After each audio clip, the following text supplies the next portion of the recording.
Good morning from Malta. Ancient Malta is not only megalithic Stone Age temples, but also countless tombs scattered around the archipelago, including those popular among tourists, such as the prehistoric hypogeum of Hal Salfieni or St. Paul's Catacombs from late antiquity.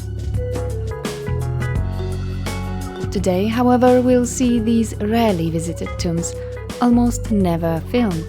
I'll take you to hard-to-reach, hidden ancient sites related to two cultures whose heritage is still alive here.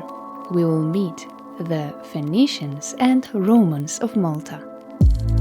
Ahead of us, a walk along the Xemxija Heritage Trail, probably the largest concentration of ancient necropolises in Malta. But first, I must show you the perfectly preserved Roman, early Christian tombs of Salina. Let's go!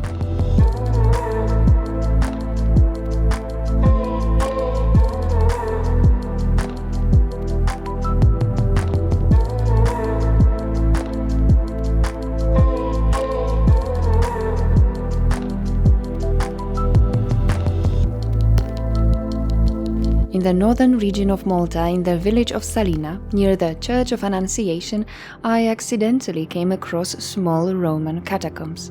The path to the site leads through private agricultural land. An almost unknown place, you certainly won't meet any tourists here. The ancient inhabitants of Salina turned this small limestone quarry into a local necropolis, probably in the 2nd or 3rd century AD. With the Christianization of Malta, new Christian catacombs were built, and as they expanded, existing earlier tombs were often incorporated.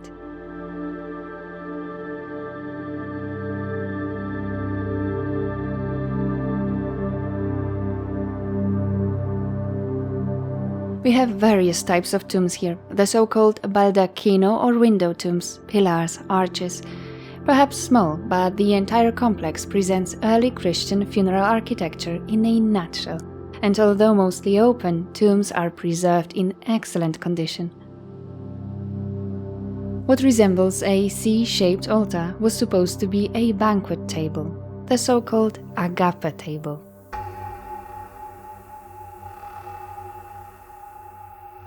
Agape, or agape in ancient Greek, simply means love or charity.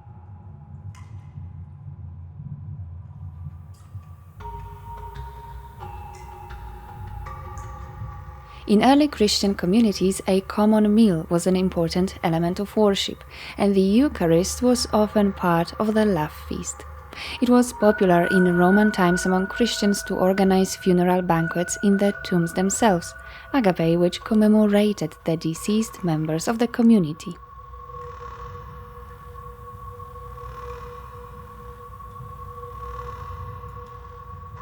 We can't say with certainty whether these rock-cut hypogea are not older, much older. Malta has a long tradition of reusing tombs, even those dating back to Neolithic times. Some of the tombs we see here, although enlarged and transformed, could have originally been Punic tombs or much older ones, from the times when the Phoenicians began to settle Malta, well over 3,000 years ago. But wait, Phoenicians? Here? How did it happen that the Semitic people living in the Levant, areas mainly covering modern Lebanon, ended up in Malta?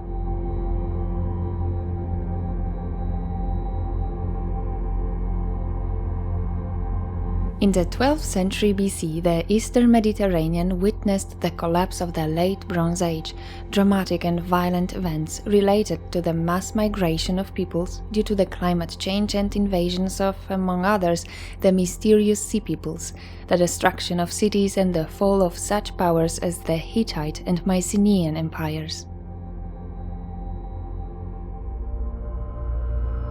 These are the times of the legendary Trojan War and Egypt of Ramesses of the 20th dynasty. In the next century, independent from the Hittites and Egypt, the Phoenicians struggled with Assyrian invasions and the migration of the Hebrews, who gradually pushed them towards the sea.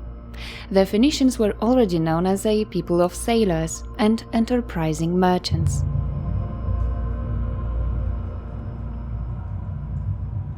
After the fall of Crete, their merchant fleet dominated the Mediterranean Sea. They inhabited Cyprus and the Aegean Islands. They even reached Spain, where they extracted precious iron and flooded the receptive markets of the entire world known to them at that time.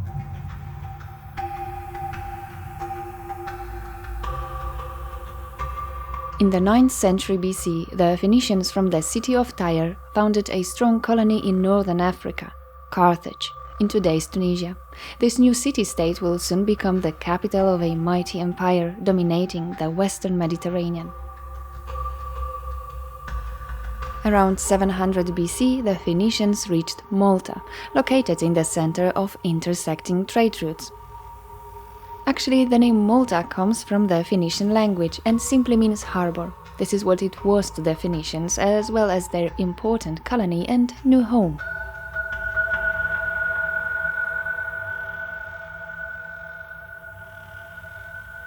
Although few buildings remain of the Phoenicians in Malta, such as the remains of the temple of the goddess Astarte at Tas-Silich, Phoenician Punic rock-cut tombs can be found in many places in Malta and Gozo. Discovered almost every year, they clearly indicate that the island didn't only serve as a transshipment port, but was permanently inhabited by the Phoenicians. Everything points to peaceful coexistence between the new arrivals and the natives. However, it was the Phoenicians who politically dominated the island. These inventors of the alphabet brought writing with them. They, so to speak, took Malta out of prehistory.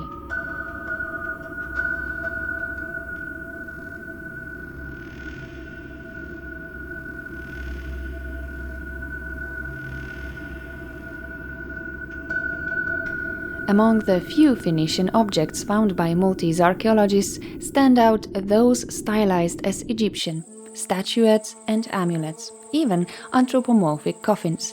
It seems that the influence of Egyptian culture on the Phoenicians was great, as well as their relations with the pharaoh's court.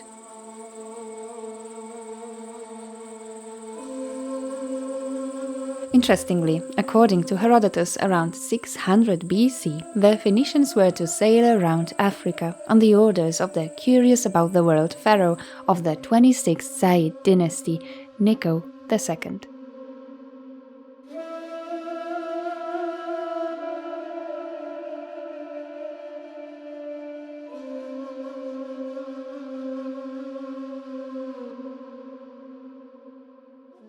Quote, "This discovery was first made by Nechos, the Egyptian king, who on desisting from the canal which he had begun between the Nile and the Arabian Gulf, referring to the Red Sea, sent to sea a number of ships manned by Phoenicians, with orders to make for the Pillars of Hercules and return to Egypt through them and by the Mediterranean. And it was not till the 3rd year that they doubled the Pillars of Hercules and made good their voyage home.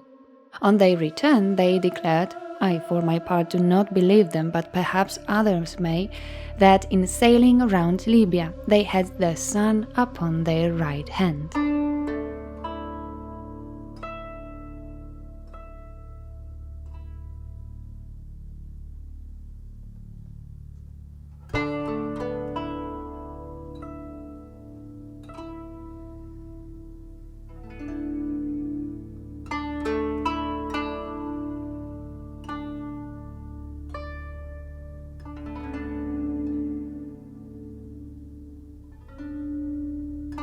We're entering the Xemxija Archaeological Park, through a Roman road that's been serving the inhabitants for 2,000 years.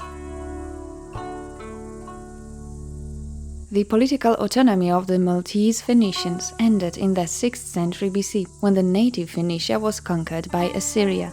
The Carthaginians took over the western Phoenician colonies, including Malta, entering into conflicts with aggressive Greek colonies, and, over time, apart from the northern coast of West Africa, conquered southern Spain, the Balearic Islands, Sardinia, Corsica, and part of Sicily.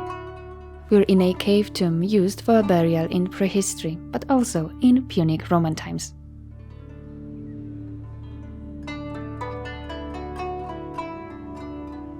Malta, unlike neighboring Sicily, didn't succumb culturally to Hellenism and retained its Semitic Phoenician character, even during the rule of the Roman Empire.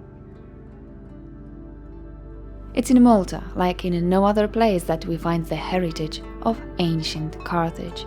The modern Maltese language is derived from the spoken Punic, almost identical to the language of the ancient Phoenicians.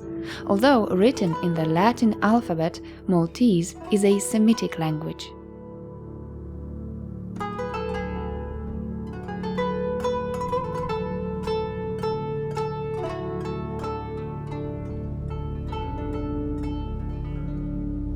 We're looking at the so-called Roman Apiaries. Originally they served as a columbarium, a place to hold funeral urns.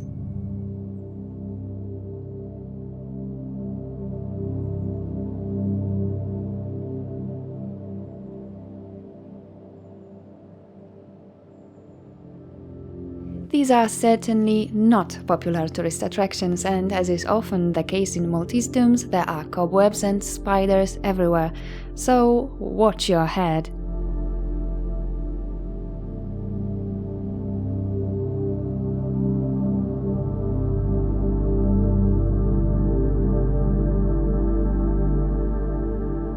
Due to the layout of apiaries, built facing south on the warmest and sunniest part of the hill, bees were bred here in ancient times to produce the highest quality honey, for which Malta was once famous.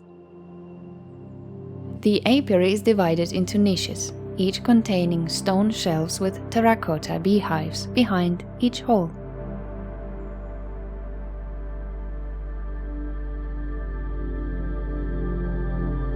Some believe these also were originally Punic tombs.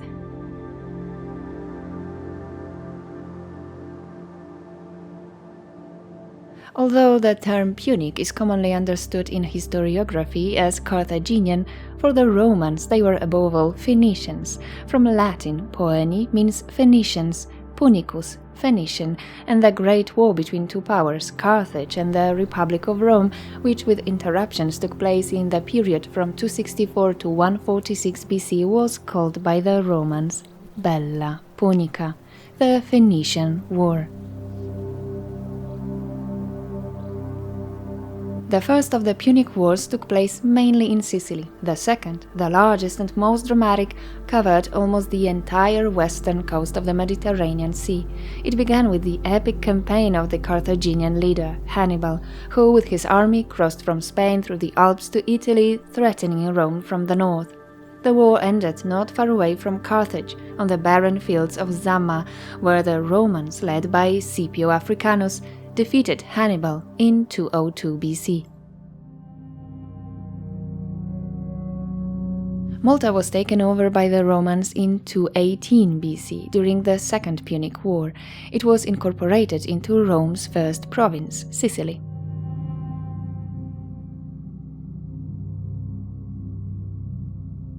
The third and last war took place in northern Africa and ended with the capture of Carthage by the Romans, who razed the city to the ground.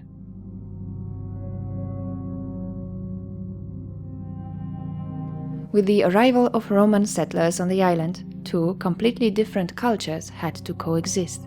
Although there is no doubt that the Phoenicians, as the greatest enemy in Rome's history, were subject to restrictions, their customs, especially religious ones, were considered barbaric. Greco-Roman as well as Christian sources report common among the Carthaginians the ancient ritual of making propitiatory sacrifices of people, specifically children, usually firstborn sons in infancy. As for the veracity of these accounts and the results of archaeological research from the places where remains of child victims were found, the so-called Tophets, it is still disputed among historians whether these rituals actually took place. The topic is quite controversial. The gruesome rites called Moloch, performed publicly in Carthage, are described among others by Plutarch, Plato, Sophocles, and Diodorus of Sicily. Supposedly, children who were still alive were placed on the outstretched hands of the copper statue of the god, so that they would roll down into the pit of fire. the noise of the instruments was to drown out the screams of the suffering victims.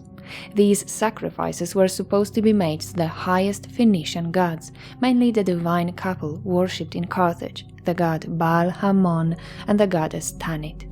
Steles with inscriptions referring to the Moloch practices were discovered in Malta.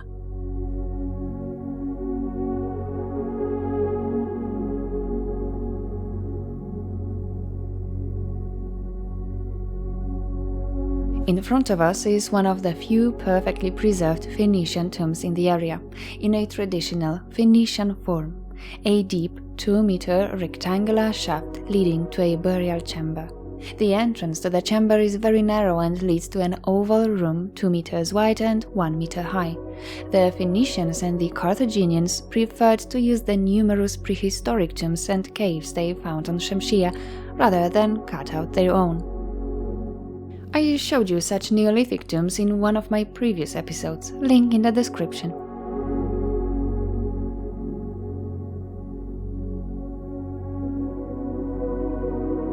These Punic tombs were still inhabited by the local farmers in the 1930s. The walls, made of stones, are modern. They separated the family living in the cave from their livestock.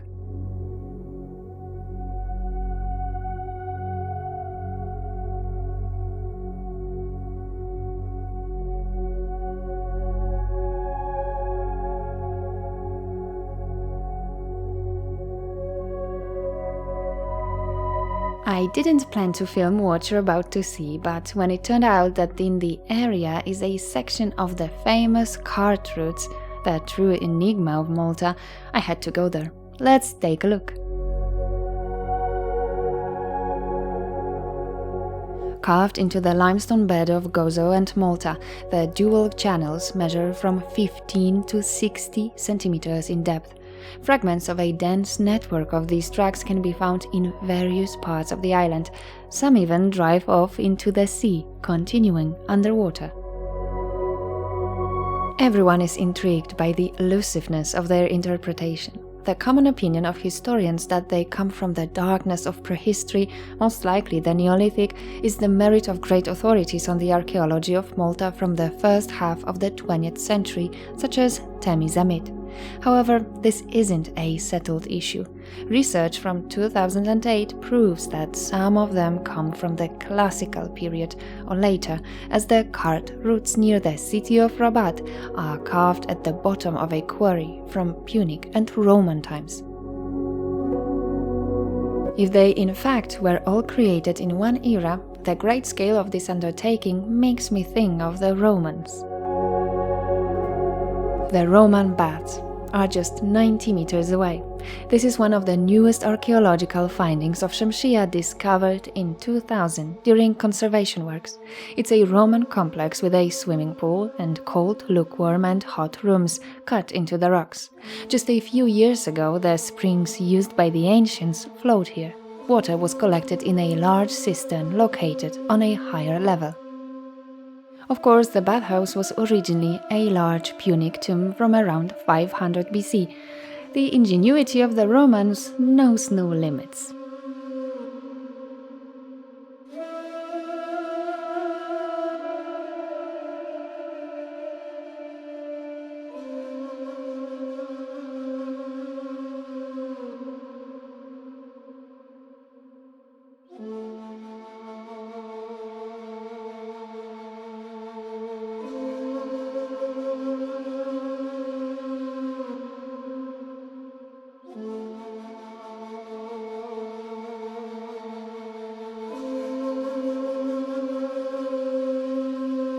In the large room I am currently in, the Romans created a tepidarium, a warm bathroom, whereas the hot room, caldarium, was located on the left.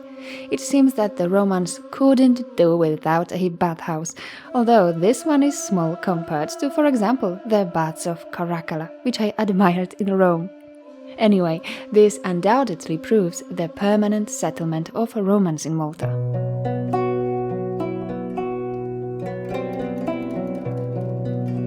This arch and outer wall were not built by the Romans.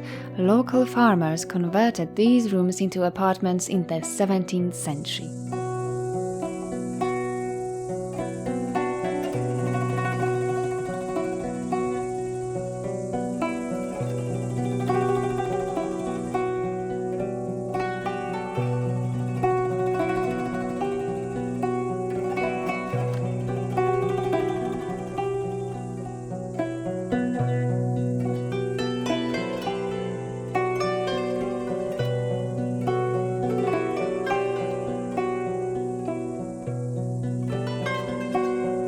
Another ancient apiary is located over a kilometer west of the Roman baths. This time there is no beaten path to it. I recommend it only to the persistent.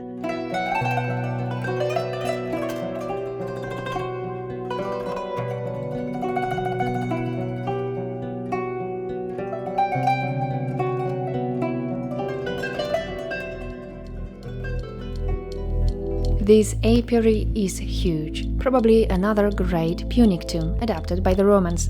The wall, made of precisely positioned large blocks, is impressive.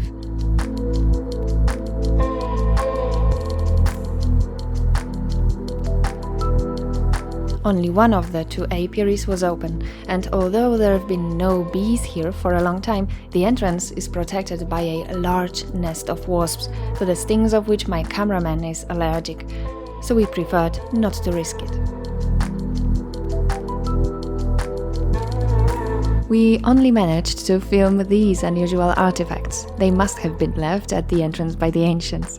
Is it a Roman toga and a rare ceremonial vessel intricately crafted from quartzite?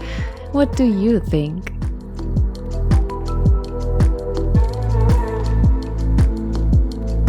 Malta remained Roman until the fall of Rome in the 5th century and then came under the rule of the Vandals, the Byzantines and finally the Arabs.